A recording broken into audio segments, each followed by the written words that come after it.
I grew up in New York City I was born in 1955 and we lived in Queens in Flushing, New York.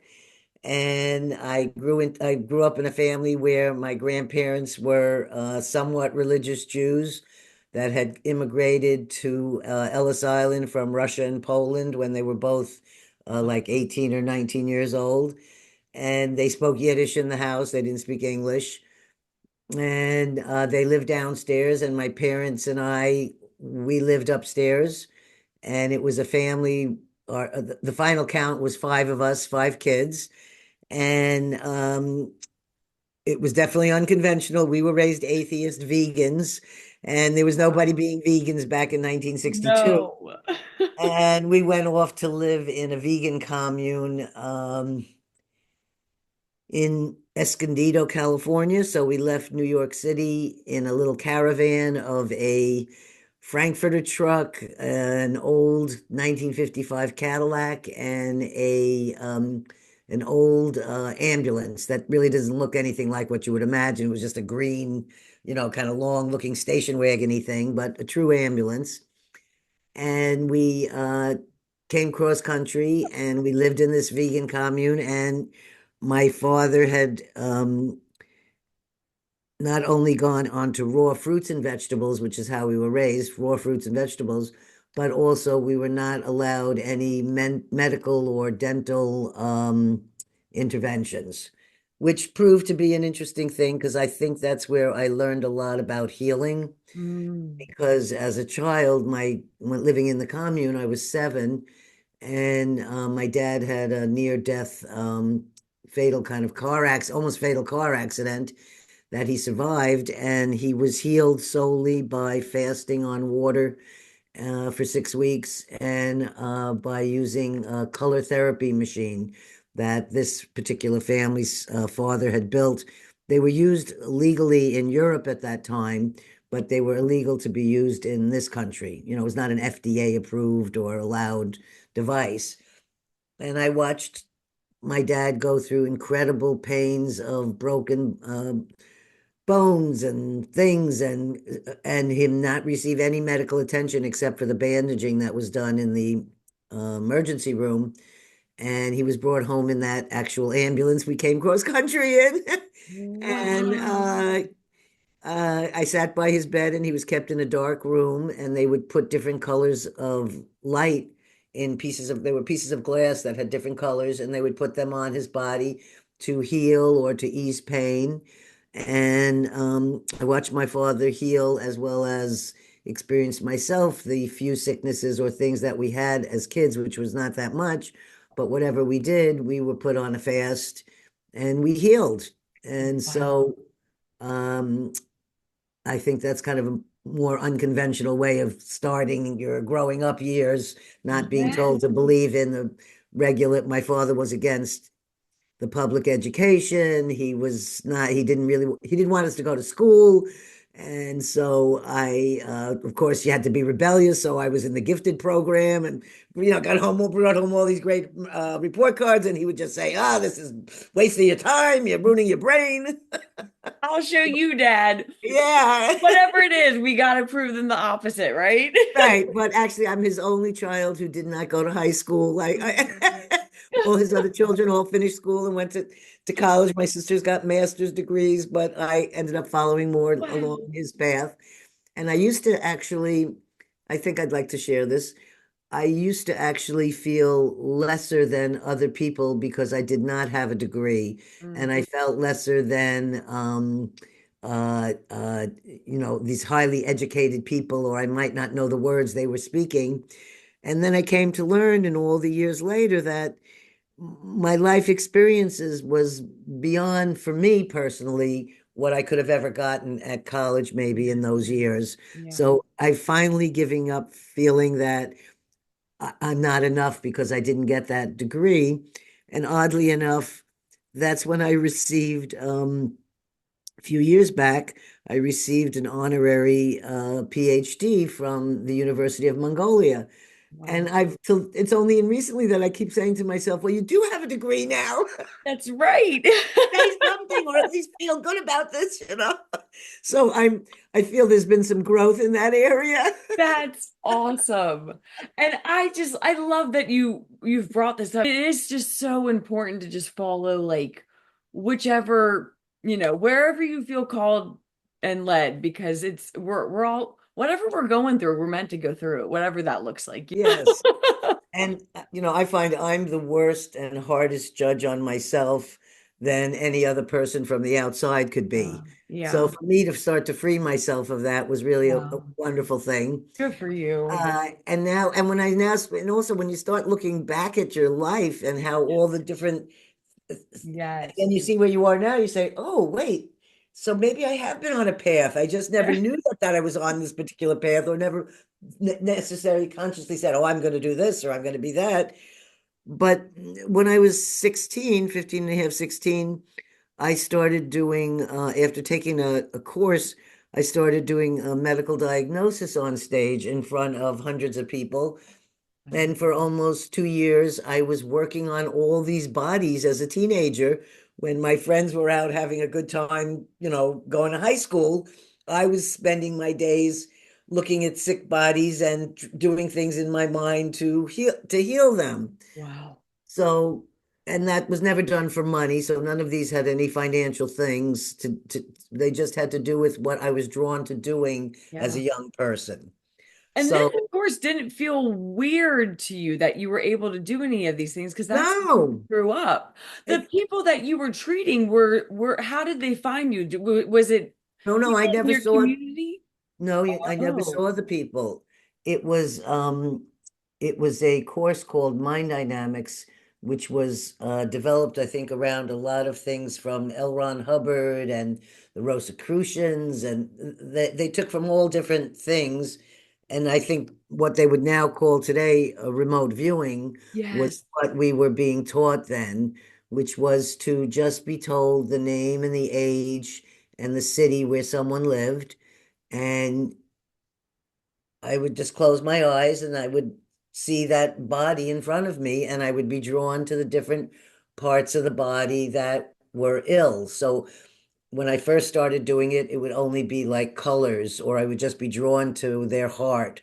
But as I started doing, 100 cases, or we'd call them a case, or these kind of things, I would get faster and quicker and sharper with all of them. Wow. And I did them for almost 2 years. And I would then go home and spend the week at night. Before I'd go to sleep, I would see that individual in my little workshop in my mind, and I would cover them with love or light or some sort of a distant healing kind of thing.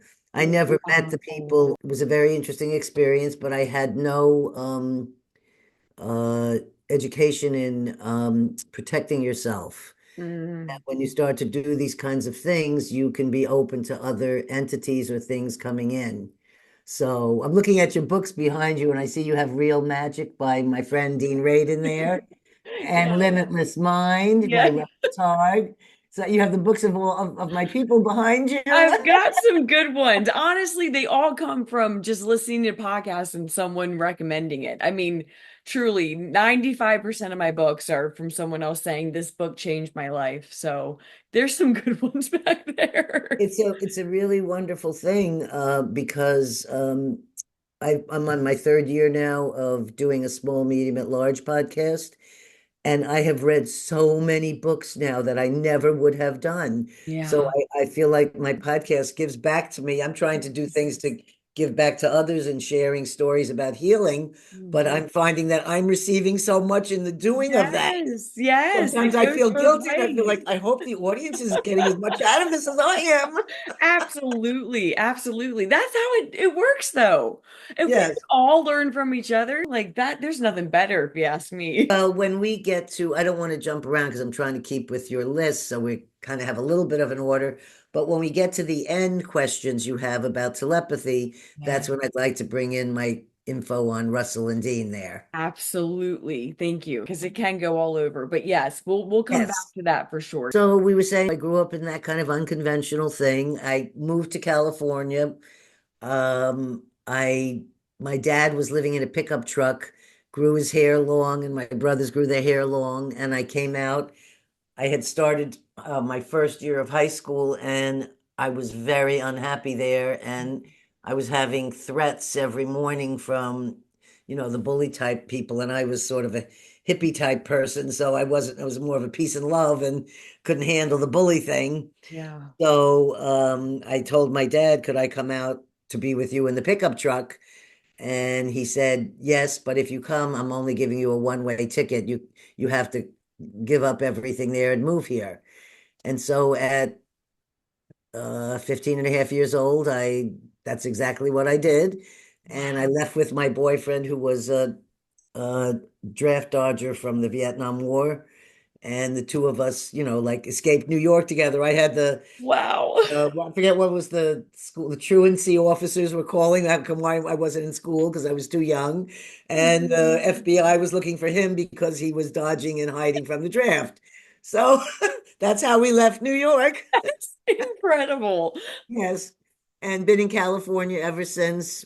Would never like to live in any other state. I love California. I'm happy to go to New York and visit my family and my friends and have a great time.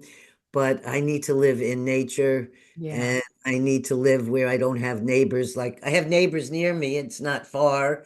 In the wintertime, you can see houses around. I live right by a road, but there's also this feeling like I'm living in sort of like a little compound or something, Yeah.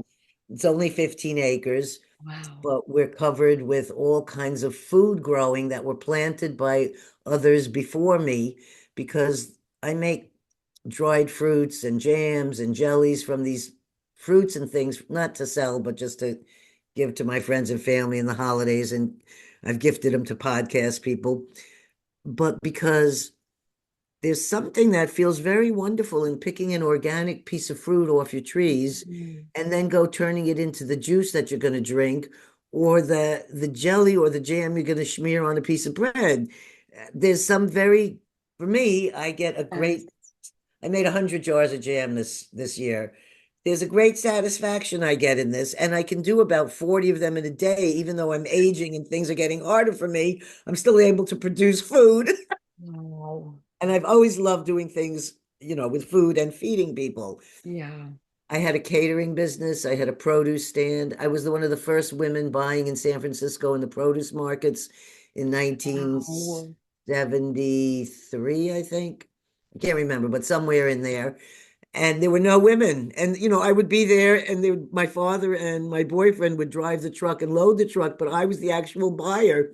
And I'm a Wow. little 4'11", and I wasn't overweight then like I am now. And I would go to the market and the men they'd look at me like they wouldn't take my order because I was a woman. I had to break a barrier. And it was a very interesting experience with dirty old Italian men that are, pretty Yeah. intense. But with my New York background, I was able Good for to do it. you. And then some years after that, I ended up opening up my own and building my own commercial kitchen and having a catering business Wow. because I had catered my own wedding and I'd catered other people's weddings and I was always just sort of doing this on my own.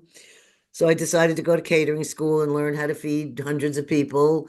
And spent a few years, about 3 years, doing exactly that, feeding hundreds and hundreds of meals to people and realizing that I really just like doing it for the joy of my family and other that people and I love the validation and the feedback when you melt somebody's heart through food, wonderful thing. Yes. And also you transfer the Mm. love of yourself into the food and then they're eating the food. And I've had amazing I had to get Coast Guard papers to do I was going to be a garde person on a cruise ship and I Yeah. had to go get instant Coast Guard papers. And I did it because my chocolate truffles were so delicious that when the man ate them in the office, he said, I'll give you whatever you want.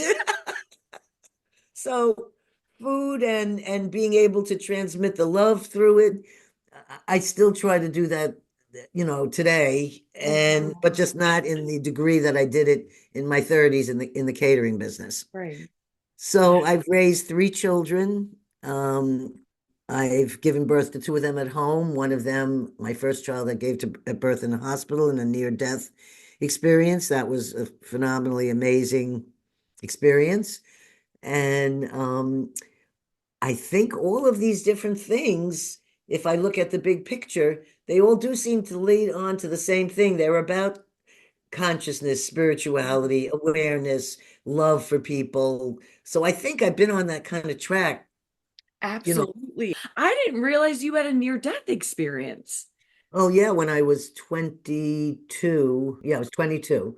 When I was 22, because of the upbringing mentioned earlier, I never went to a doctor the whole 9 months of my pregnancy. And my Wow. dad, who had delivered my youngest brother and a whole bunch of other hippies that lived in our area, he was he was a car mechanic, but somehow he was there to deliver people's babies all of a sudden. His new career, I don't know. So he was going to Bit of deliver. everything. Yeah, and he kept telling my husband, takes 15 minutes, 1, 2, 3, the baby comes out, that's it. Like, but this was not the case here. Oh, And he kept saying, I see a head, I see a head, but there was no head. So I'd been pushing for all these hours when I never should have been pushing. oh, But when I was, and nobody was going to take me to a hospital because we didn't do that. So I would have died at home.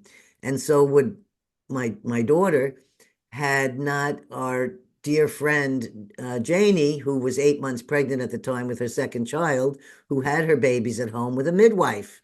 And wow. she said to my dad, I think something's wrong. She's purple. We've got to do something here. Can I call my midwife? And he said, okay. So he called the midwife. She took my blood pressure. She said, she's about to have a stroke. You have to rush her to the hospital. Oh, So, and the goodness. hospital was about 20 minutes drive away. And that's where I had my out of body experience, was being transferred from the house into a car. And I was couldn't speak and I couldn't understand why nothing would come out of my mouth. And I'm thinking to myself, everything's fine. We're going to have a baby. Everything is good. But I'm looking around and everyone's looking deathly. I look really bad, you know, but I'm looking at it all Wow. from above in the vehicle, you know. So we get to the hospital. I'm put in intensive care.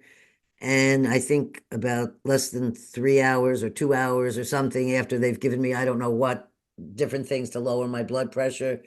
And they said that I was in the woods. I had toxemia and preeclampsia, and that they said I have a chance of becoming a vegetable or becoming Wow. into convulsions now after the birth.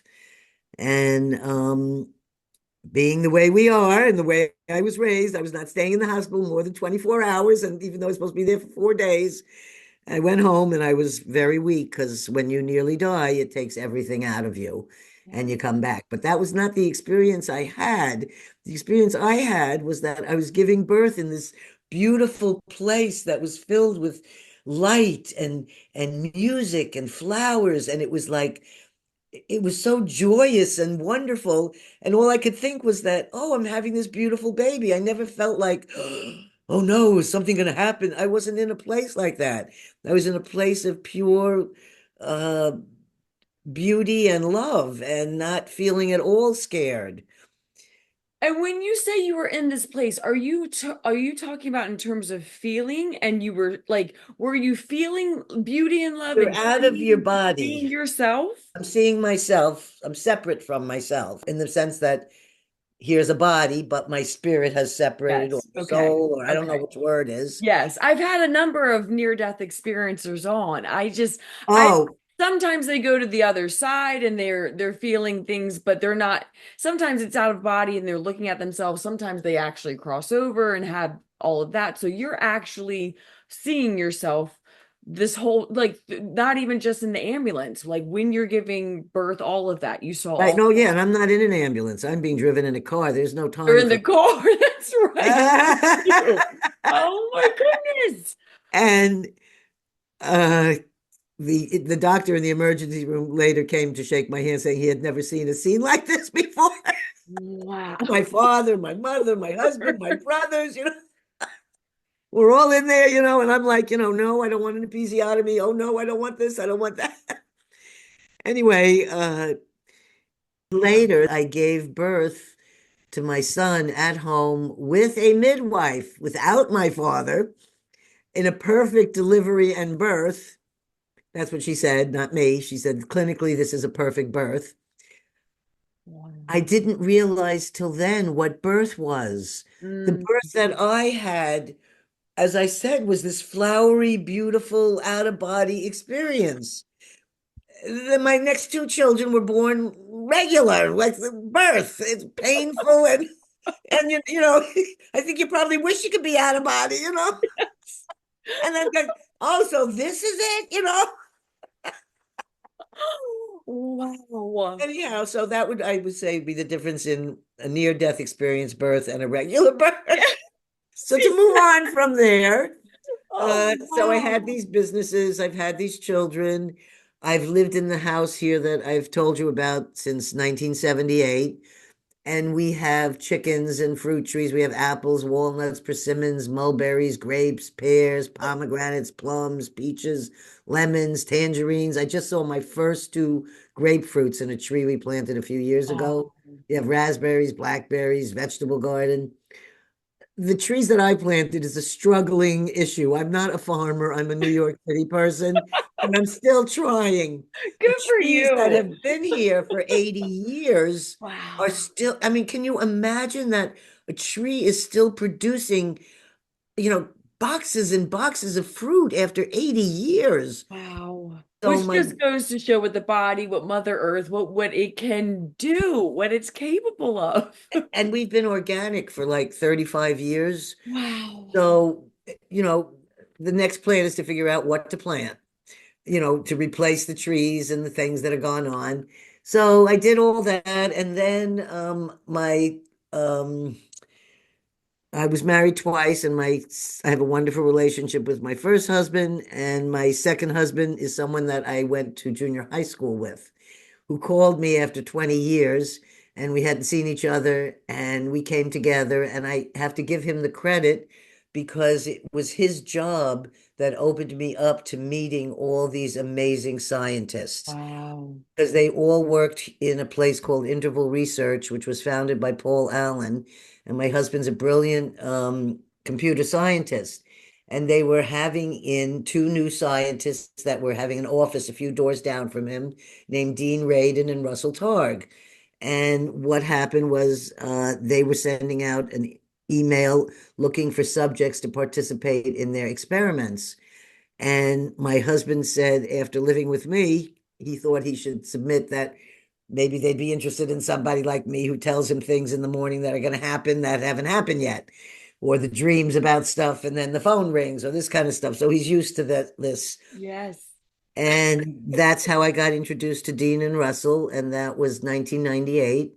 And I've been working with them ever since. And they've also, you know, introduced me to other scientists that I've been a subject for, like Stephen Schwartz, but my bulk of the work I did with these two men. And they taught me things about myself that I did not know I was capable of doing because I had never ever since I was 17, when I stopped doing bodies because of not being taught protection, and a dying person tried to attach themselves onto me, and Mm. I didn't know how to get rid of and do an exorcism of someone trying to enter my being. Wow. From then on, I said I will never do any intentional psychic things ever again, only what naturally comes up in my intuition or my gut or a Yeah. dream. Then, and anything else, I'm not, you know, I don't want anyone's name and age or any of this. Tell me that. I don't want to do that anymore. So I didn't do that until, um, let's see, I stopped that when I was 17 and I started again in 1998 in my 40s uh, doing these different experiments for them. And I'd never heard of remote viewing. I never even heard the word. Uh, and I went into the office and Russell said, you know, we're going to do a remote viewing and we want you to, you know, sit down here and we're going to ask you to draw something that hasn't been selected yet. This is called precognitive remote viewing. And what we're going to do is at 1 o'clock, you draw the picture that will be selected at 3 o'clock in the future. And I didn't know I could do this, so I sat down and I started doing these drawings. And I'm not I draw a stick figure.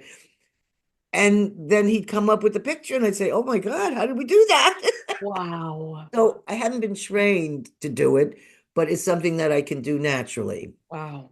And in fact, I heard Dean talking about me on a show in England by a very nice man named Ben Sinclair. I think it's called Unexplained.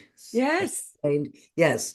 So I've been on his show. He's been on my show. And then I heard him on having Dean on the show. And I heard Dean talk about me, which of course my ego was thrilled, to hear Yeah. you, somebody else talking about you. He said, I'm a natural psychic. He said, when we ask Gail to come into the lab, we just have her come in and we say, do this. And he said, she just does it. You We don't just know gotta do how, it. but she Wow. just does it. So Wow.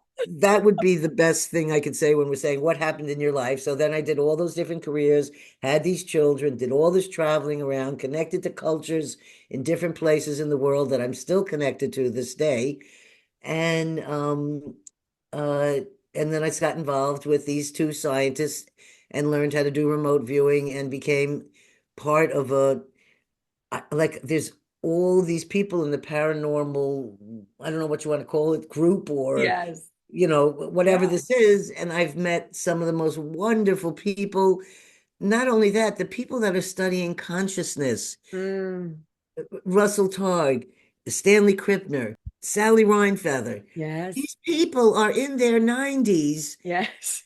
or late 80s, Stephen Schwartz, and they're not sitting there saying about their aches and pains. They're Yeah. writing more books. They're That's doing more right. lectures. They're sharing more information. They're working on new theories. And they're incredibly inspirational people. Mm.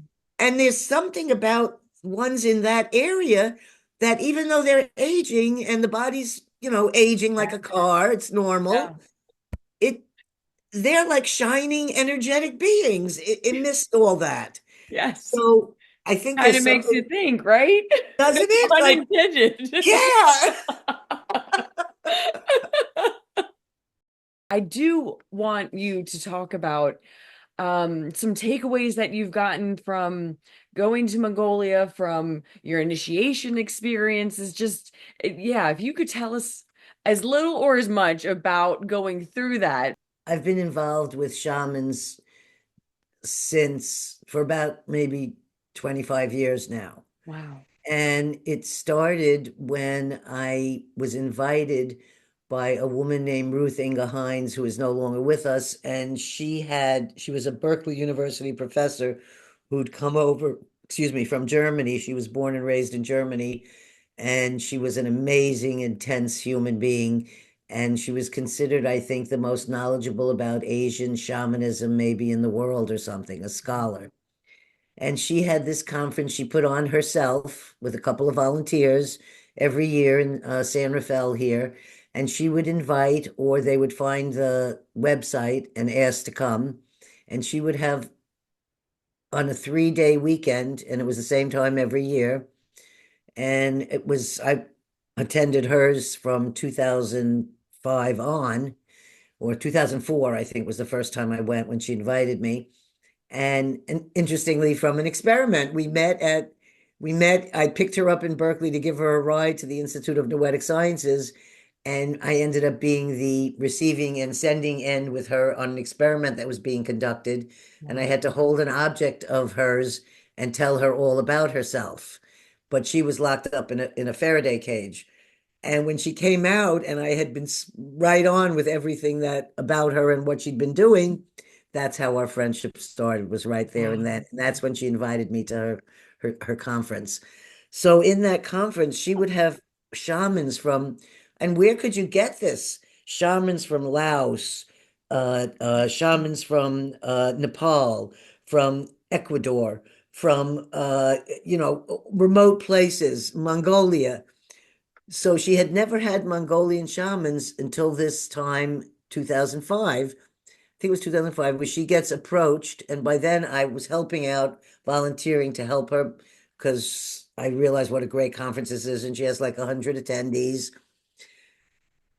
And their translator didn't show up. So she said to me, Gail, I want you to go tell them where to put their clothes, show them their room, tell them they're going to be on at 7 o'clock, and make sure their presentation is ready. And I looked at her and I said, but you don't say this. She was a very tough woman. You have to do whatever she says. I looked at her and I said, but I don't speak Mongolian. It does not matter, she says, you just do it. So I went up the stairs, found the Mongolians, and I think there were six of them. And I'm using charades, and so this is how we have our first initial meeting. And unfortunately, the shaman that had come then has passed away since, as we're speaking now, but we got to be together for quite a few years. And the man who brought him, the Professor Batbayar, his family and our family have been close since that first trip. And that's how I got involved with the Mongolian people, because I invited them to my house after the conference was over, after I'm doing my crazy charades, trying to help them. And they came here and we had a bond and a telepathic communication, and we can talk about later. And that was it. They said, we're going to invite you to Mongolia when we have some interesting conference we're going to put on. And they did that next year. And I went to Mongolia myself and had an incredible experience there. We drove all over the country. Uh, we'd meet shamans.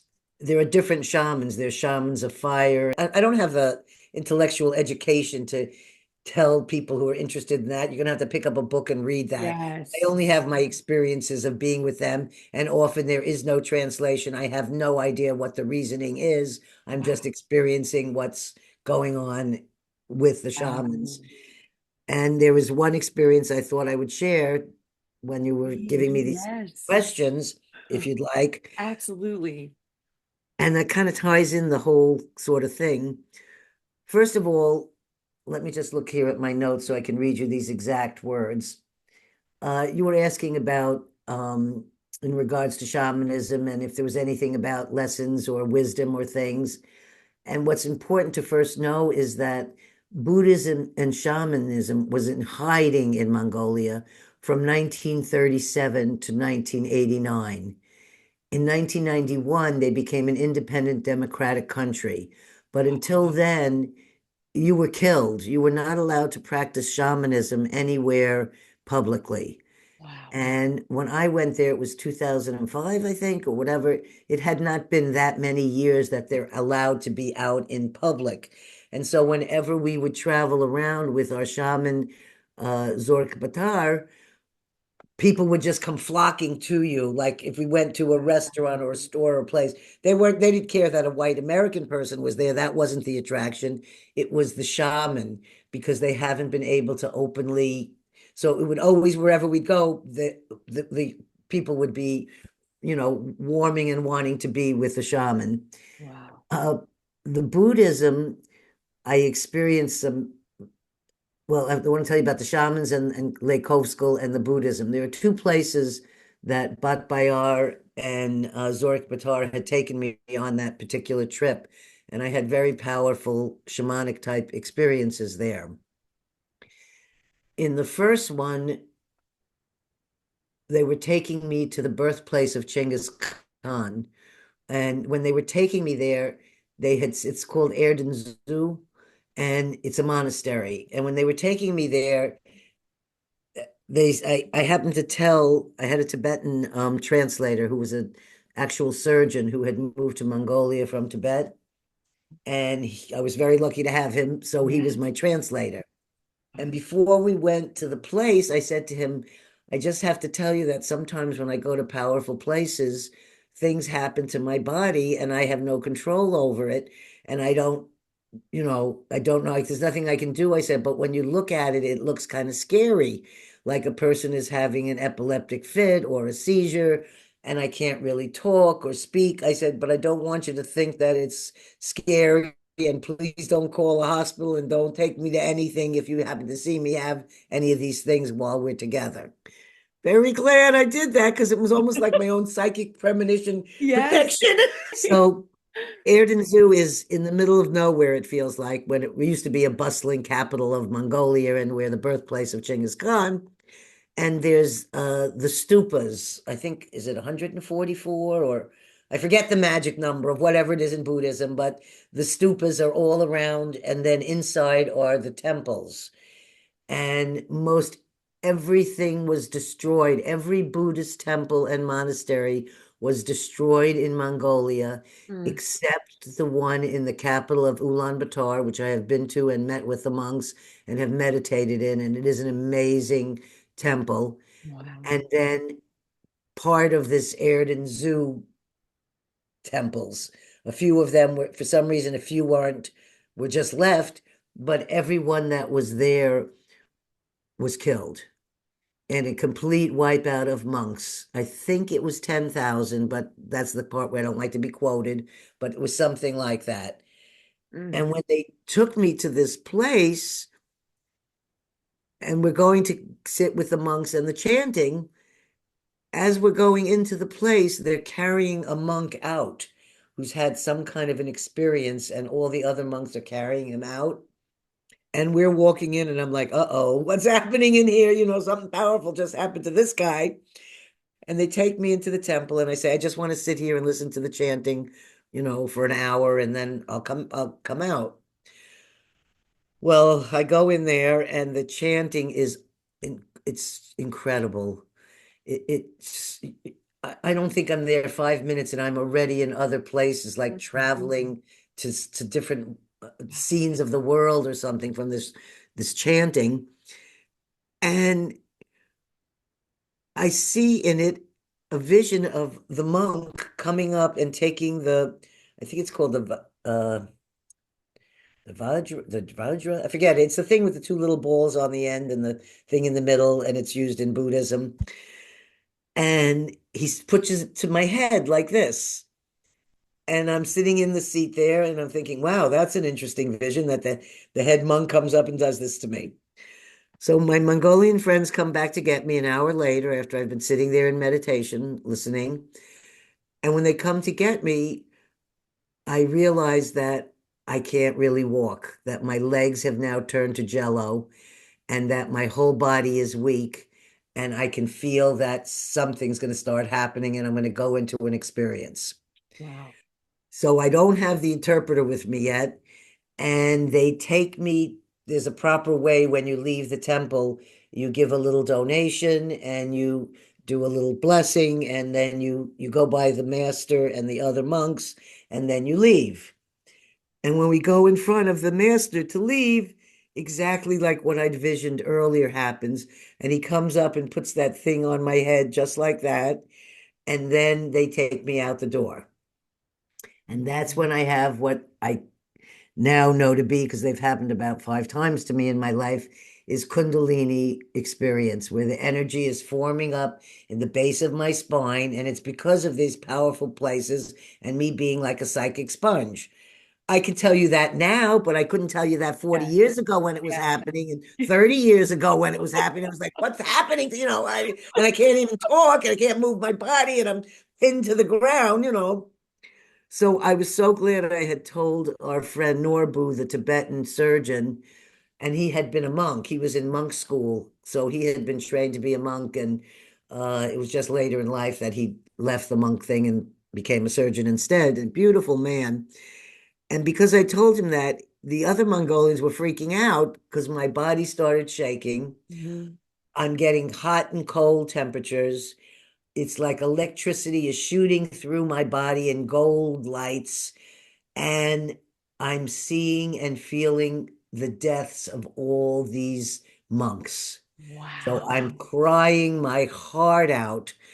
In all I keep thinking I can't talk, but all I'm thinking is they knew they were coming. They had enough psychic intuition Mm. knowledge, knowing that they were going to be killed, and nobody fled. And that's what I was feeling there. Wow. That what happened, and these are such spiritual, they were probably like, this is what's next.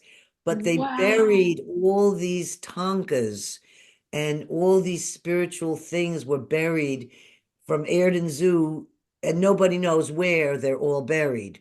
But they've discovered some, and I was feeling like under this particular area there were possessions and things under the stupa, and maybe so it was like this whole like connection to the things that had been buried and the people who had died. And I wasn't That's planning to do that. incredible. And Wow. it lasted for, I don't know, an hour and a half, whatever. And I speak in tongue when it happens. And my friend who's Tibetan said it sounded like Hindu words he had known. So I have Wow. no idea what the words are or whether it's gibberish or, it, but it's normally called as speaking in tongue. And when it finished, my shaman, Zoris Batar, was like mortified at seeing this, thinking it was some terrible thing when it was not a terrible experience. And I met with, like this temple type thing of experiences of being in front of like gold like temples. And Norbu, my Tibetan, knew just to let me lay there and to keep his hand on my body, to keep me, and just let everything finish out until it was over.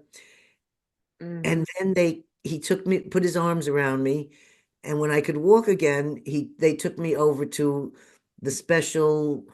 God, I'm so sorry, I'm not intellectual, but it's a very round, it's a round like drum that you go and you turn it. Okay. Yeah. Part of the Tibetan thing. I don't know the name of it, but you tie a it's called a hatag. It's the blue scarf, which is very important in Mongolia, and it's a scarf that's tied at spiritual places or where something has happened, or to mark something, or to put in your car to protect. When anyone passes and I have something to do with going to be there at a memorial, I bring a blue hatag to bury in with the person's body. So I don't know what all the spiritual significance is, but it's very important and it's all over anywhere you're walking in Mongolia. You'll see Wow. a rock somewhere in the middle of nowhere or a tree, and it'll have all these blue things tied around. Some spiritual thing happened at that spot.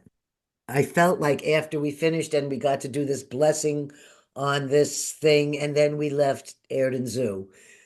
I know what happened there.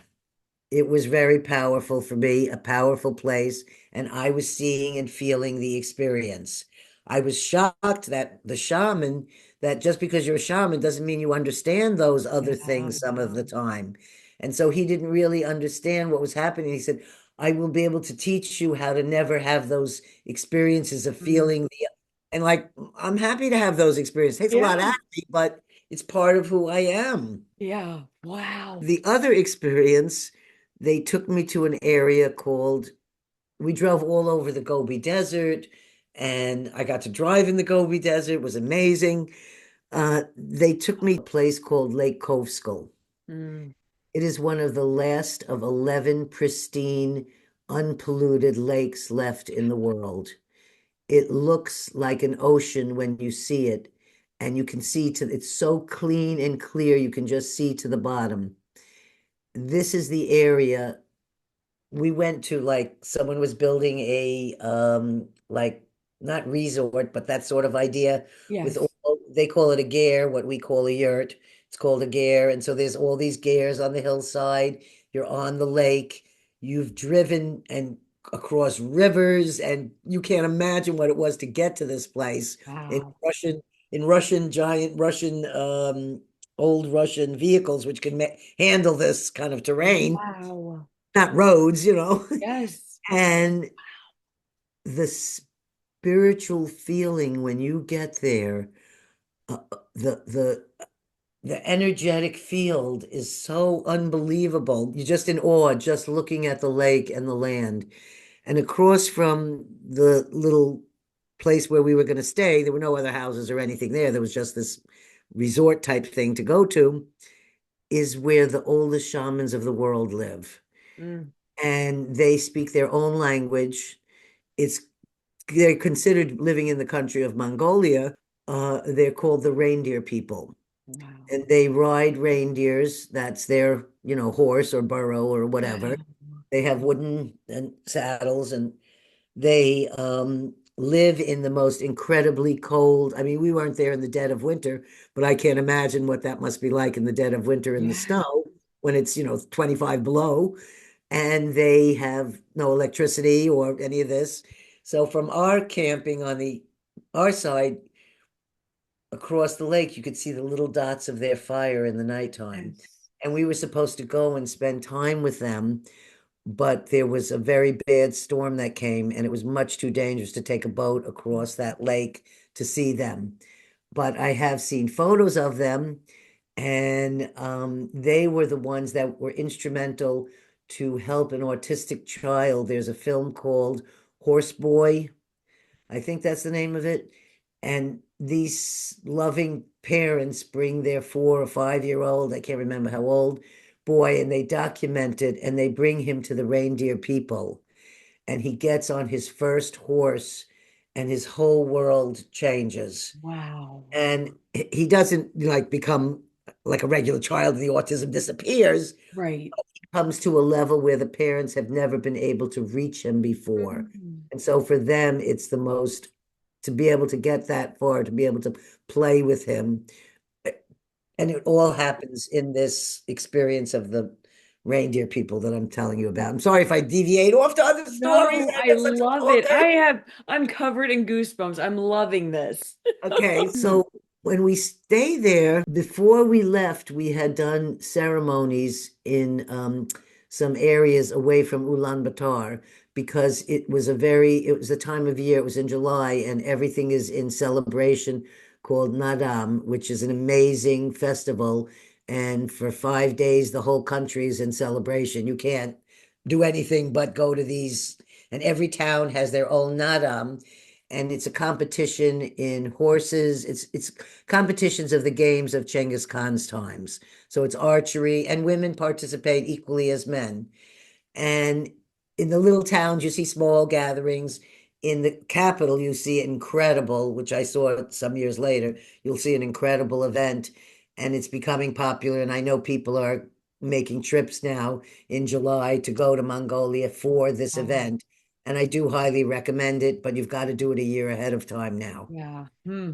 So we're in this littler village and we're doing ceremonies, and it's with a group of shamans that come that are like the fire shamans, and they make this huge fire, and Mongolian shamans make fires very beautifully when they're peaked up like this, and they use the combination of live wood and dead wood, Huh. which we don't use. We're only using all dried wood when we're making a fire. They're using this kind of combination thing that goes on. Wow. And these people build this amazing fire that we all had to dance around and doing this fire dance. And at the end of it, this is before we end up going to Lake Hovsgol, one of the shamans just out of nowhere just came up and embraced me deeply and then Mm. just left. And I said, okay. Well, the first night that we sleep in our ger in Lake Hovsgol, in the middle of really, you're close to Siberia here. Yes. um, I have something that I call a dream, but it doesn't feel like a dream when you're awakening and watching it. So, and I'm in a room in this ger, and there's two other women who are sharing it. So there's 3 beds. And I can't understand how come they're not waking up with everything that I'm seeing. I'm seeing fire like going around the inside of the ger like this with so much strength and power that I think like, like I'm hearing the sounds of it. I'm Wow. looking and seeing this here, and I'm like just in awe.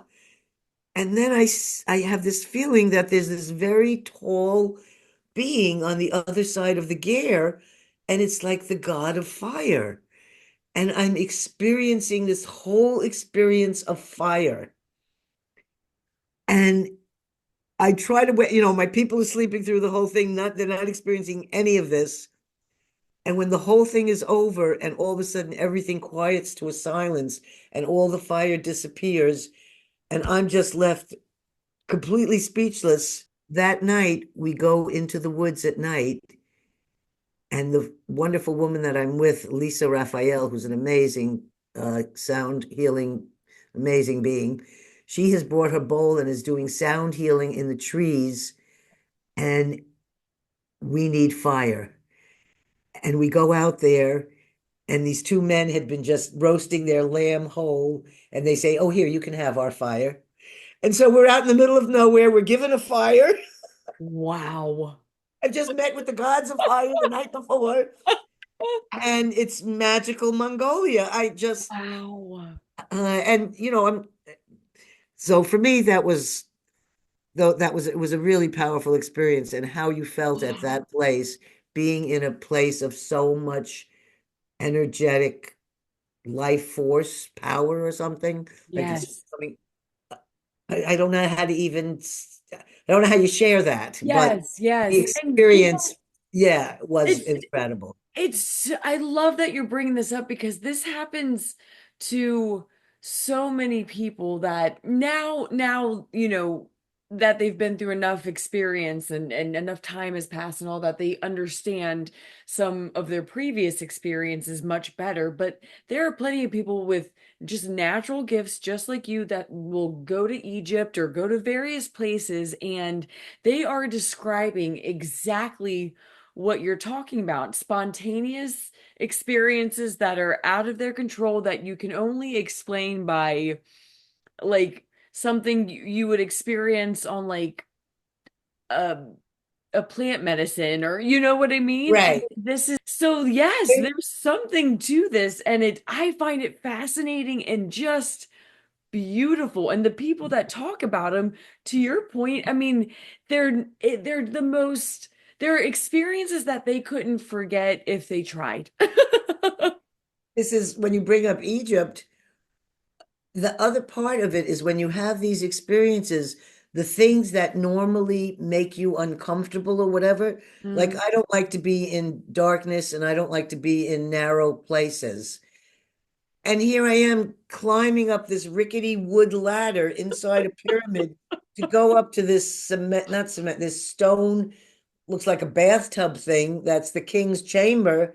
Wow. And for whatever bizarre reason, even though there's tourists everywhere, in the moment we're there, there's no one there but my husband, myself, my daughter, and my son. And I just know that I'm supposed to lay inside that stone bath looking thing, which I find out is his chamber or something. And so I lay in that and I open up my mouth, and I'm not musical. I can't make a note, but sound comes out of me that I don't know where the sound is from. And I just let it happen. And then my son jumped in and he went in for a bath, so to speak, whatever you want to call this. Wow. And then people started arriving after that. But when the first couple came up, they said that sound was incredible. They were so moved by the sound that I had let out. And that wasn't me. That was my body being used or whatever, or borrowed for the sound to come through.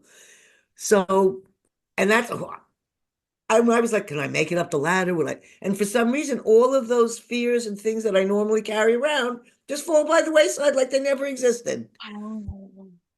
I had to mention it because you mentioned Egypt of all other Yes. places where I had one of those experiences there. So Yes. So this isn't even a one-off. This happens to you quite a bit. powerful places. Wow. So there was a question you asked that I wanted to make sure I didn't, because it's just a small thing I want to say, but I think it's very important. It said you were asking me about things that I had learned being with the Mongolian Yes. shamans people. And I can't say this enough, but never and I've been involved with two different groups of shamans, shamans of the Huichol Indians in the mountains of Mexico, and deeply because I worked with them with when I had cancer, and I did a lot of shamanic healings with them, and the shamans of Mongolia. Never once, listeners, I hope you're listening, no one ever asked for money. Mm. No money was ever involved. No shaman said, okay, would you like to do this? It's $50. No one ever said, wow, I see you're really sick. If you want to come to me for 5 treatments at $100 a treatment, I'll help you out. No shaman has ever said that to me in any culture that I was in, where I was approached by the shaman. I have been given gifts of shamanic tools when I wasn't a shaman or anything yet, by shamans that just said, here, you must have this. And I don't know why. And later, now I become initiated as a shaman. So all those tools became part of my things. But when they would be giving me these things, and I was given unusual things, when I was given these things, I just accepted them. When I saw shamans myself and went for healing, I brought gifts, and I would say, I'd bring a blanket or I'd bring a thing of food that I made, but there was never the involvement of money. Mm.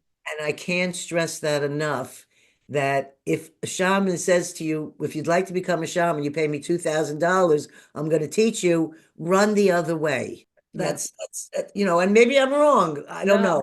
But this is My my, gut tells me the same thing. yeah, I've okay. yet to meet a shaman, but I mean, like, in that situation, and I can't imagine. I'm right there with you. I always feel like, first off, my father recognized that I had gifts as a child. Mm, And from that, because I used to dream things that would happen in, deaths and stuff like that. And he puts something into my head then that has never left, and I'm very grateful for. And he said, don't ever use your gifts to sell or exchange for money. mm, Because when you do, you will lose those mm. because they're not meant for that. Yeah. And he told me that, and I didn't even know what he was talking about when he said your gifts. Now I know what he was talking about, but then I Wow. didn't know what he was talking about. And I never have. Yeah. Um, when people have said to me, "Oh, could you do a reading for me? I'll pay you, whatever." I said, "No, I don't do that. You I know don't do what? that." It's so interesting you're saying this because I'm trying my hardest to imagine things as energy more. And when you think about the energy of money and everything that comes along with it, if you're using something like that in an experience like that, that energy is then changing the energy of that experience altogether. Not only that, the information and Yes. energetic thing that you're sharing from, Yes. like some people may say God or whatever they believe. I'm not into the God thing, but I maybe would refer to it as the universe or whatever it is, or you can use God, but for me, it's not a person, whatever that is. Yeah. They're not charging you. Right, Why are right, you? right. Again, bring it back down to energy. You're absolutely right. Yes.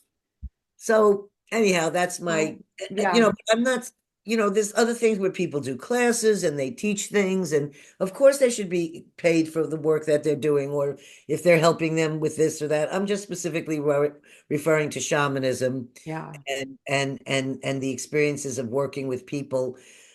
So I never asked to be a shaman, as you know. yes.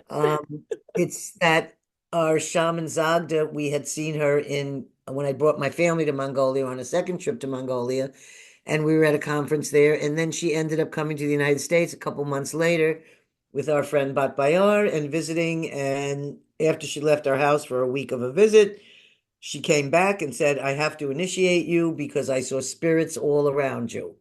I didn't say, Zagda, would you make me a shaman?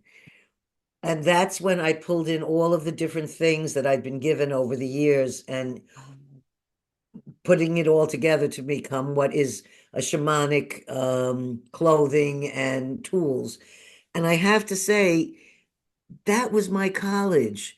That was my Yeah. educational certificate that I needed. When I got that, I didn't even know that I needed that. But Yes. when she did that for me, it gave me like a form or a thing or like I don't run around and say, "Oh, I'm a shaman."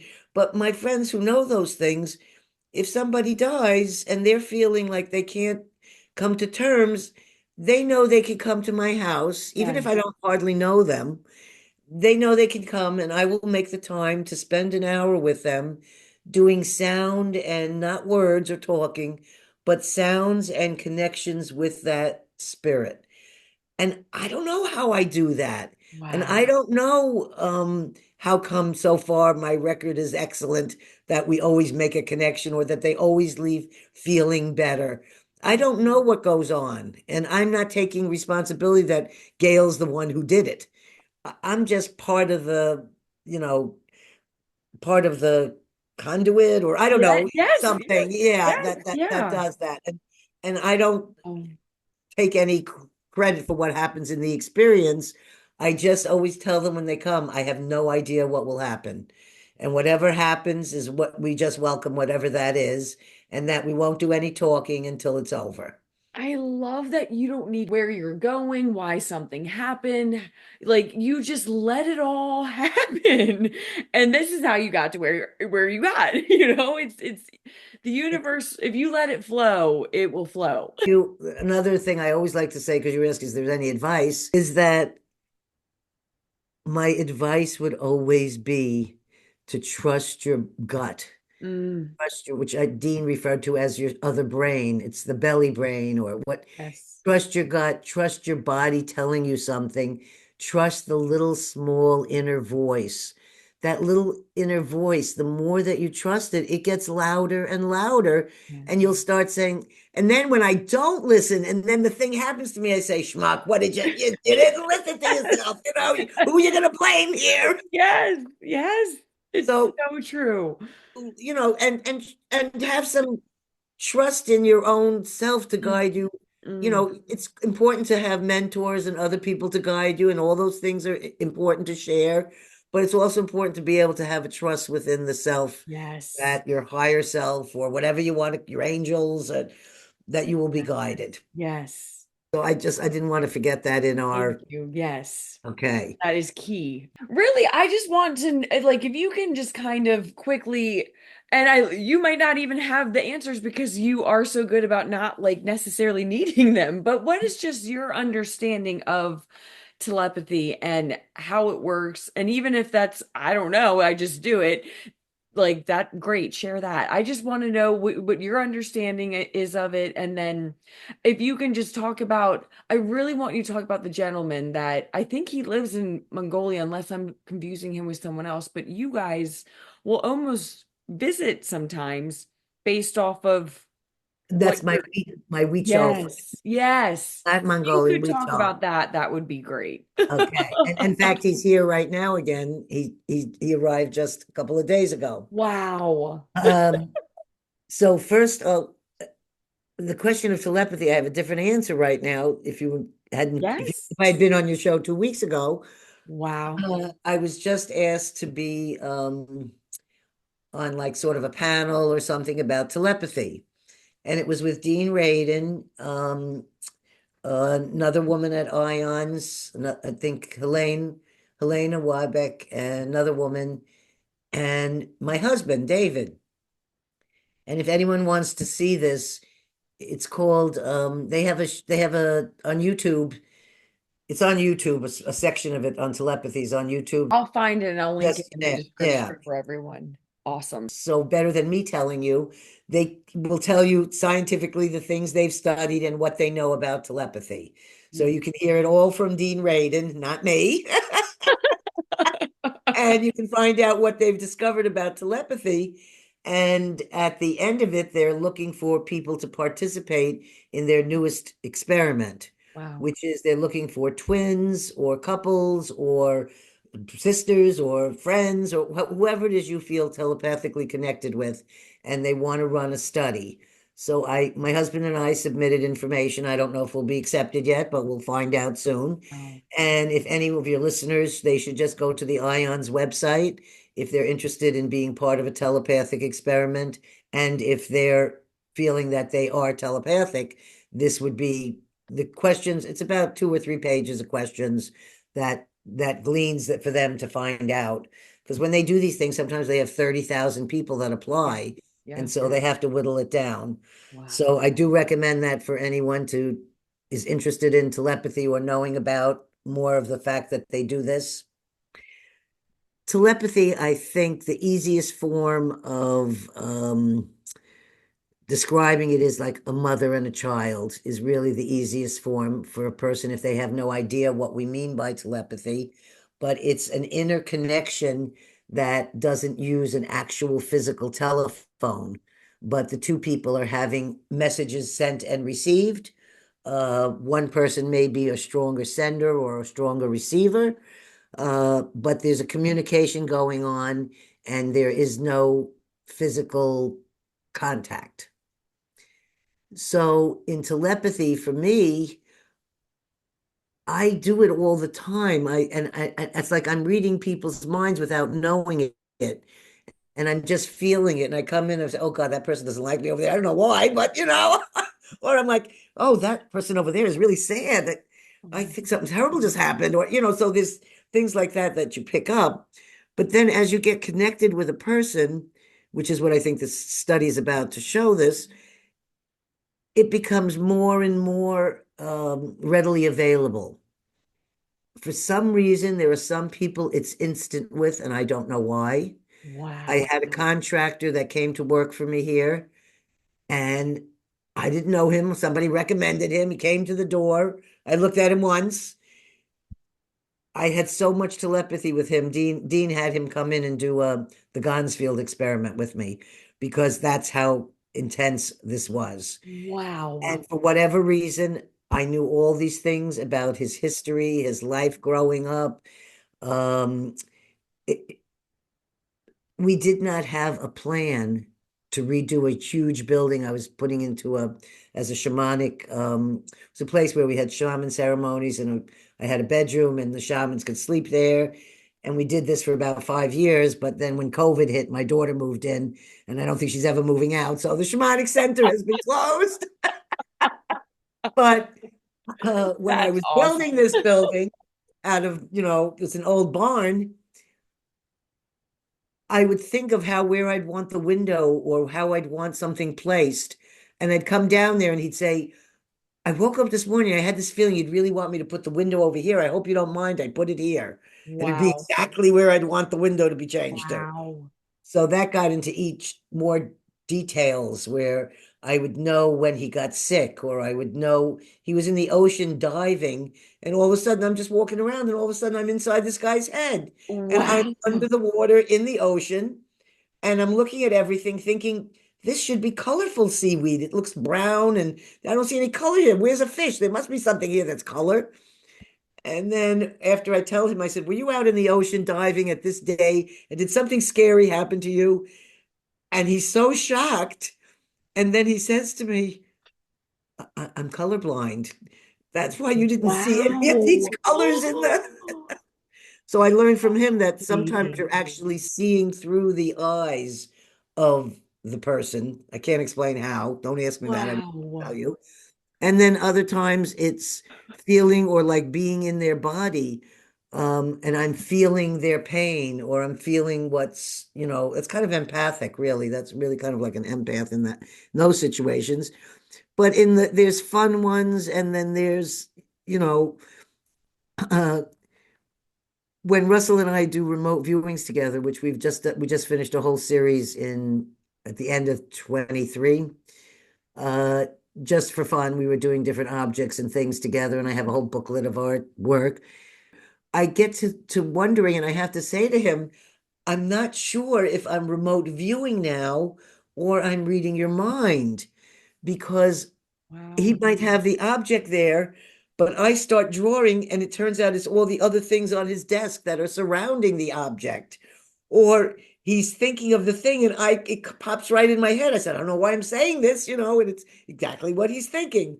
Wow. So there's that kind of telepathic thing.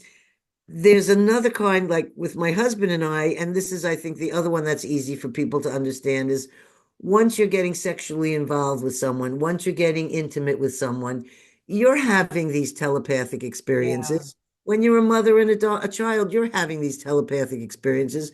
So people should stop thinking in their mind that they're not psychic, they're not telepathic, they're not, it's just like anything. Some people play, chopsticks on the piano, and the other one can sit down and do a Beethoven. Yes. So it's like this, but everybody has this. Everyone uses telepathy. So now we'll get to the story you want, which is because I feel like I'm talking too long, which is the Huichol and the telepathic connection. Yeah. We've lost this in our cultures. We don't communicate telepathically. We think when we do it, oh, how great. No, that's normal. It's normal to do that. If you go into other cultures, when I went into the Huichol culture in 1986, I think, or 1985, this is before there were cell phones.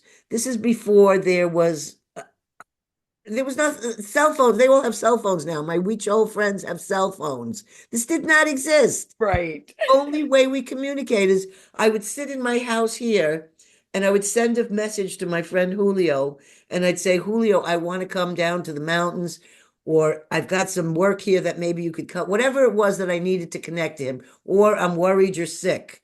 Whatever the thing was, the only way I could have to do that was telepathy. There's no other way. I can't even send them a letter. This is Wow. not, you're talking 10,000 feet elevation, the Yes. mountains of Mexico.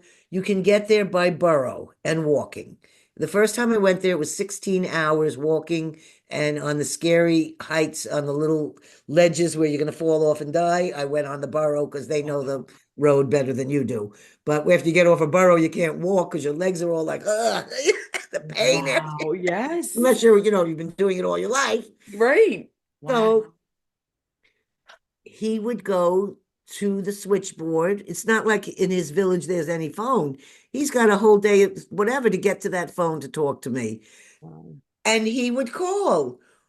I can't tell you how many times this worked and how many times we did this together that we started to dream together. And Wow. he's the only person that I've ever done this with. I've never had the same dream with the same night with the same person. And we wake up and say, I had this dream.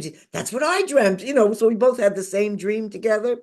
Wow. So we had a really close kind of, and his first language is Huichol. My first language is English. His second language is Spanish. Mine is Spanish with no verbs. So, I mean, so our communication is Wow. challenged as it is to begin with. Well, I came to rely on that, knowing that. And there would be times, there was a time when I didn't know, and I'd say, I really need for him to come from the mountains. We need his help. One instance, I'm talking to the contractor that I told you about with the telepathy, and I say to him, I need Julio to come now. He said, well, if Julio was here, we'd be able to get this and this done. If he came and he was here. And 10 minutes later, Julio comes walking up out the driveway, never taking a bus all the way from the mountains of Mexico, 5 days to get here, trekking along, and then he appears. So that's how it went.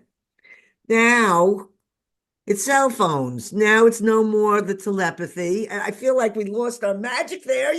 Wow. We didn't really lose it because Right.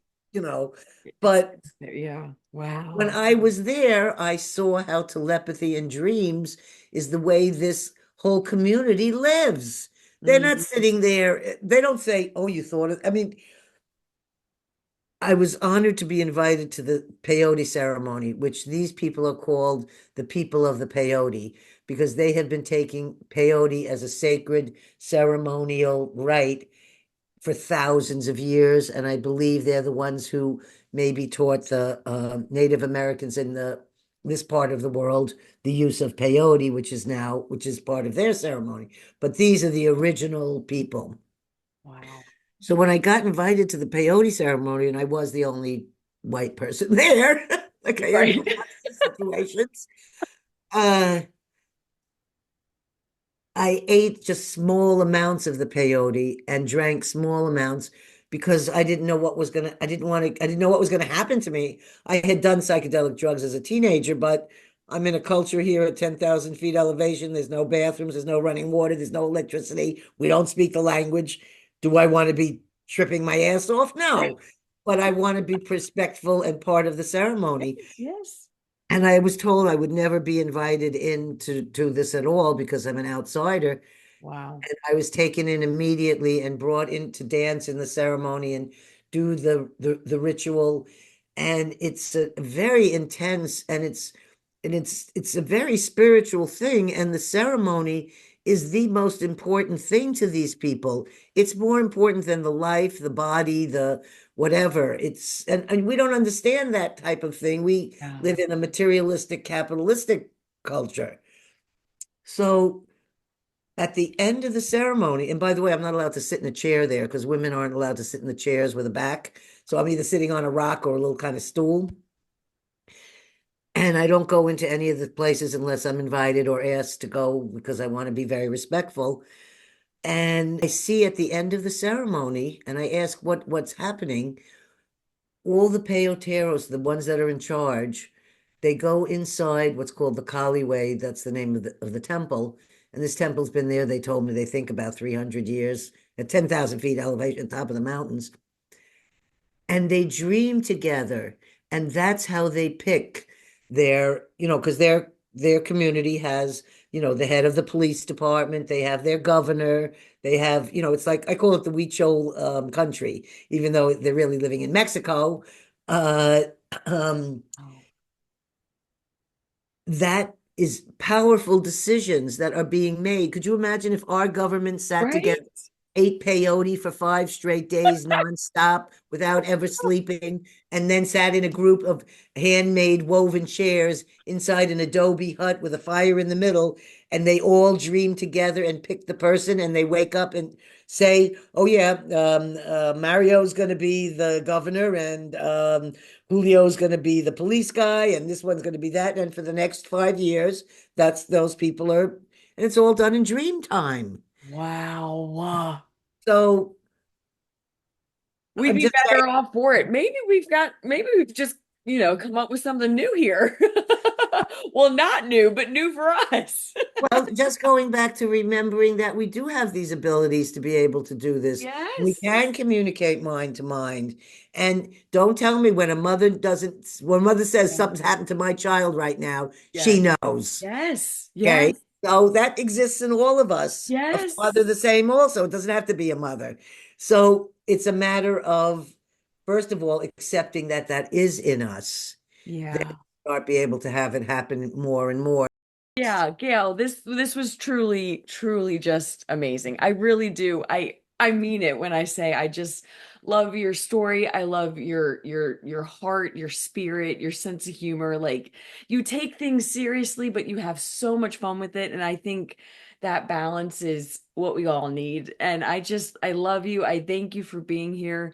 And I just want to thank everyone for watching and wish everyone Happy New Year. Thank you so much for having me. Yes. And if I can start off my new year like this with being with such a lovely person like yourself, and that's, they say what you do on the first day is going to reflect your year ahead. So if the year ahead is having wonderful interactions and conversations with people as beautiful as you, then I feel 2025 is going to be a great year.